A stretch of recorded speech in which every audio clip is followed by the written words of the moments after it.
Hello. I hope you guys doing fine. I hope you're doing wonderful.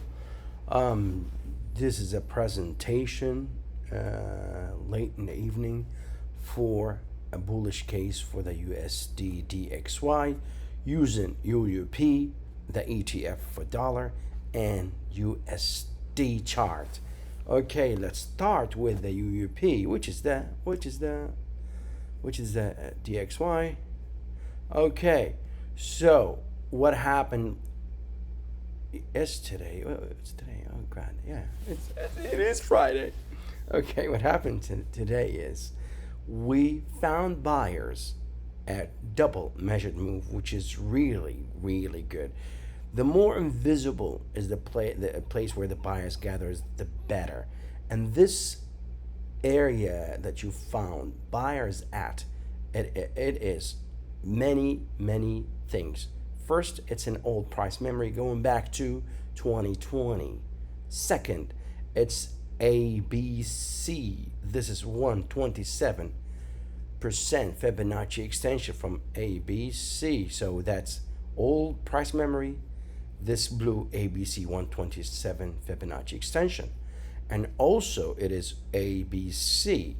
This is like a complete measure move, like two, they call it two, but it's 1 to 1.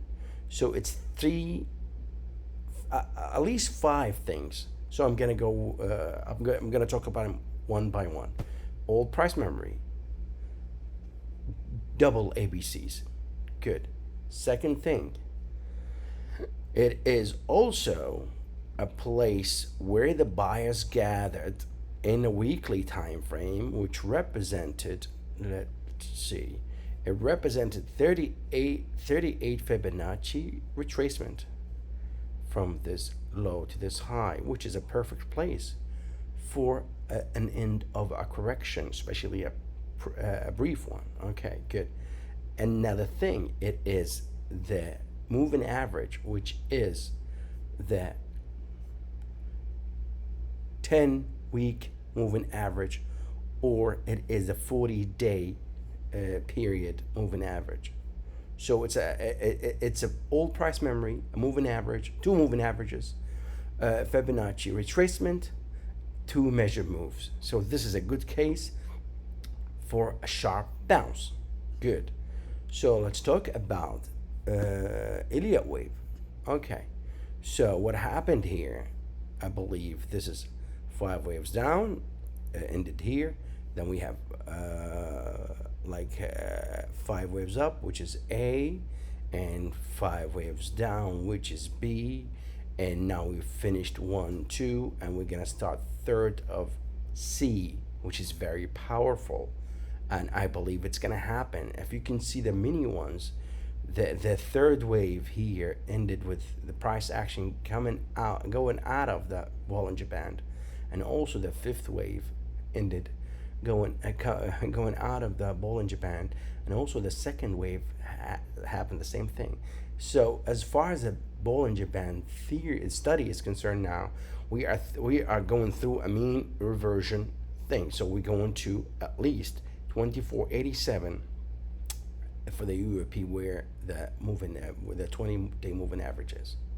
Okay, so everybody's bullish now according to Bollinger Band, Ilia Wave, a lot of things. Good deal. So I discussed the places of buyers, discussed the Ilia Wave. Let's talk about this beautiful convergence of major moving averages in the weekly time frame, which is the 10-period moving average, 20, 50 in the weekly time frame. This is always this thing always produces major moves to the upside or downside in the past. So you can see it here. This convergence resulted in this sell-off. This convergence resulted in this amazing rally, so on, so forth. So talked about places of buyers, Ilia Wave, the importance of the 10, 20, 50 weekly moving average. Okay, that's another important thing, which is the 50 and 100 and 200-day moving averages, and what happened in the past for these guys. Okay, so you can see what happened. This price structure, or this structure, the moving average structure, close to this one and this one, mainly this one. Okay, so in the past, that type of convergence resulted in on average 13% up. The least of them were 6.2, and the highest of them was almost 17%. This one, the 18%. So almost 17, almost 18, 6%, on average 13%. So what is it? This is the 100-day moving average in blue, the 200 in red, the 50 in green. Good. So recap: places of buyers, Ilia Wave, convergence of 10, 20, 50 week moving average, the convergence of 100, 200, and 50-day moving averages. Okay. Another thing: since 2007, since the inception of UUP, the crossover always impacted the price action all the time, 100% of the time, with the direction of the crossover. Okay, you can look at it, you can pause. This is the 100 and 200 day moving average. So accuracy is 100% in the past.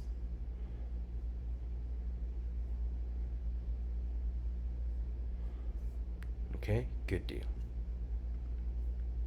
This is another volume analysis. So this move here is nothing close to this down leg at all, using only volume. You can see here signs of distribution, very obvious in this leg, extremely obvious in this leg, and in this leg, up leg, this is an impulsive move, correction. Impulsive move would have high volume, correction will go down in low volume. It's so easy. Good deal. So moving on. So this is the USD. So this is my overall picture in a weekly time frame for the USD. I believe 5 waves down, and A, part of the 5 waves down, A, B, C, and we going for C. Good deal. And these things, nothing but bullishness, except this hooking down RSI, yet it's over 50. So everything is wonderful in the weekly time frame, except also this bearish engulfing. Yet you can never look at the Japanese candle by themselves. You have to look at the whole picture. Okay, good deal. Also, this is the monthly time frame, and you can see since 1981 the stochastic gave a reliable buy signal every time it comes out of oversold, with the exception of 3 times out of 13. 1, 2, 3, and the rest gave reliable buy signal. And it is now, it came out of oversold with 2283 reading in the monthly time frame. So that's obvious, that's good. Amazing. Let's go on. And this is what I talked about early, which is a place where the buyers gathered. So nothing but bullishness here. It's structure bullishness. I'm not using confirmation bias. I'm not using my emotions. It's just structure bullishness. Another thing that I'm arguing about now is a total flush in the market, which means a lot of the money will go to the USD DXY in a form of liquidation mode. If history repeats itself, according to Dow, you must have a confirmation between the major averages, which is the Dow industrial and the Dow transport. Good deal. So this is the monthly time frame for the Dow Industrial, and this is the transport. And you can see easily that the Dow made all-time high, yet the transport now lagging for the second consecutive month. In the past, if you have this time of lagging 100% of the time in the past, you had a flush. Let's look at it now. So one before that was 2020. You lagged, and this is what happened. Before that, it was 2015. You can see it here, and this happened.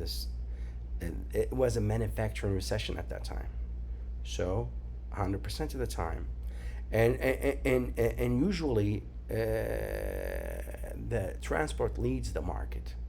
Okay, so it's telling me it's going down according to historical performance.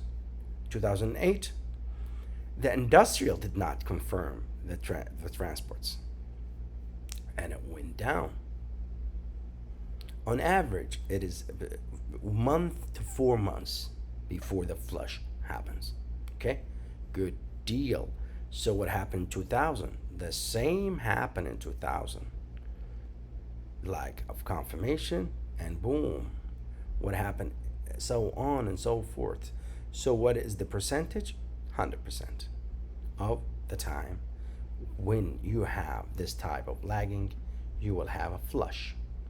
Please like if you like, subscribe and share, and do remember that disco is forever.